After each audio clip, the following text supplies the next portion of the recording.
Демонстрантите вечерва со два големи и неколку мали чатали ги обоија владата и собранието, а црвена боја доби и фонтаната под воинот на конј. Вечерва имаше повеќе полиција. Полициската ограда беше поставена на тротоарот, а полицајците беа излезени надвор од дворот на владата. Други демонстранти со мали чатали, користејќи пластични топчиња од киндер јајца наполнети со боја, гаѓаа кон столбовите од оградата пред владата. Најголемо полициско присуство повторно има пред седиштето на владеачката ВМРО-ДПМН, докаде што е забранет пристапот. Оттаму демонстрантите, скандирајќи "Нема правда, нема мир" и "Мафија на робија", поминаа пред Министерството за правда и Народната канцеларија на председателот Ѓорги Иванов, а потоа со патија кон плоштадот Македонија, каде што истурија црвена боја во фонтаната, пошто дојдоа пред собранието кое повторно беше мета на нивните чатали.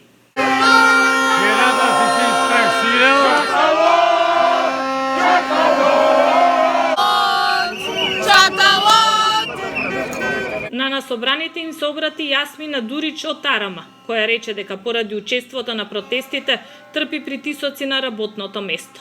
Таа вели дека власта ги приватизирала и полицијата и армијата.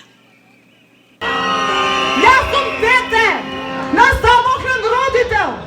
Работам чисто одговорно во армијата 14 години. 14 години! Зашто? За да ја прехранам мојата фамилија и за да платам на време сметки. За целиот тој период вие не најдовте за сгодно да ме унапредите според моите квалификации.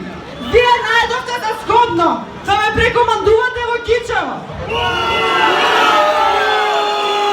А зошто?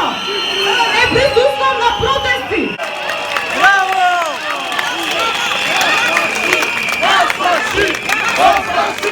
Протестот, како и вообичаено, во изминатиот месец и половина почна во 18 часот пред специјалното јавно обвинителство за насобраните да изразат поддршка за работата на оваа институција.